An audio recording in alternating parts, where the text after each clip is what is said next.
nagmamahal sa'yo kundi silang dalawa? Sino ang nagmamalasakit? Ang iyong ama't ina.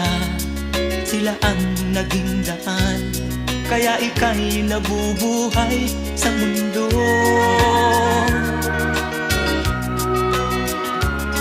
Ano man ang mangyari, hindi sila magbabago.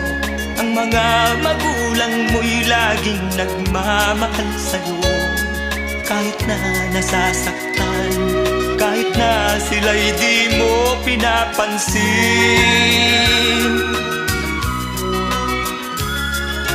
Kung nalalaman mo lang mga hirap